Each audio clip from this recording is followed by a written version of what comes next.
Can I show the audience something really Please. quick before yeah. you do that? I Do would it. like to show them something. So when you showed Okay. us that inscription in the top margin of the manuscript there, Yeah. so you were showing us a photo, right? hmm Okay. Well, you recently established a new institute, Yes. the IHBMR, the Institute for Hebrew Bible Manuscript Research. And what Mhm. is so cool about the institute you established and Yeah. the website associated with it is that people can actually go to the website of IHBMR at ihbmr.com, and they can actually for themselves look at all of the pages of the Sassoon manuscript. hmm And so if I may share my screen just for one Please. second, at ihbmr.com, if you go to the tab that says manuscripts, this is for our audience, you can actually see, as you can see right now on my screen, the Sassoon manuscript, the manuscript that's going to go for sale and be auctioned off next month by Sotheby's Auction House. And so here, you actually also have the manuscript indexed. On the left side are all of the references to every page. So the note you brought is referenced by numbers, the page that has numbers, chapter 1, verses 10 through 41. And so if I zoom in up here on this page, and if I go to the bottom is where you can actually see the page. You see page 112 there. Oh, cool. And if I go to the There top, you go. there I can see for myself the note that you just showed our audience. Yep. With Aaron ben Moses ben Asher's name there. Yep. Now, in my version, there was a red thing around it that I drew. Yes, Nehemia has modified the images in Photoshop. Well, just to put a little circle around it.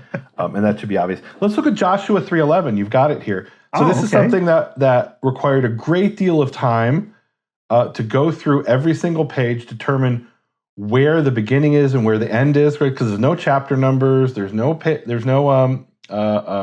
verse numbers. We're working on making the website faster. Be patient, guys. Takes a little bit of time. There it is. So this is Joshua 3:11. And we want to see, does it have Aron Habrit, the Ark of the Covenant, or does it have Aron Yehovah? Oh, there it is on the right. Oh no, that's the second instance. That's a few verses later. Okay, there it is. Vais'u et Aron Habrit. So it has the Ark of the Covenant, which is what it has pretty much in every manuscript. But originally, the Aleppo Codex, apparently, we think, had Aron Yehovah by mistake or maybe on purpose and was changed. Here it has Aron Habrit. Let's see, which one is it? We have to, the phrase appears repeatedly. So it's the one that says, no, I lost my place. No, it's right there. 3:11.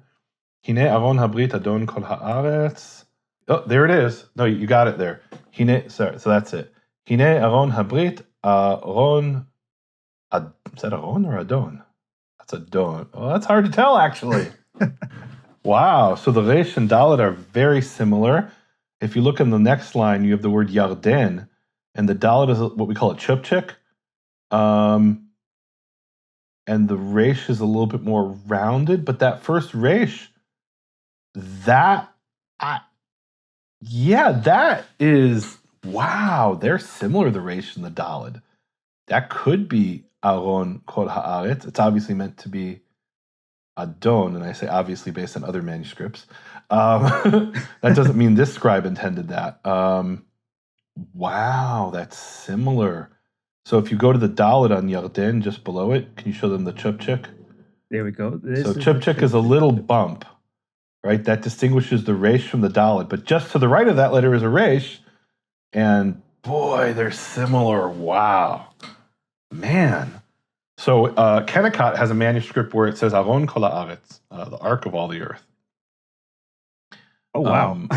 Yeah, one manuscript he mentions. One of the things about Kennecott is you always need to check to see if it actually is true, and we haven't checked that. So take that with a grain of salt.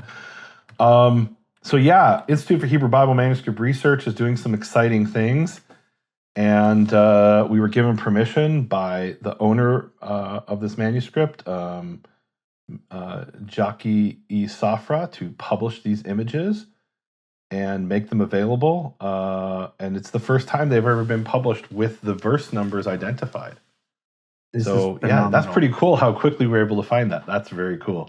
That is awesome, Nelson.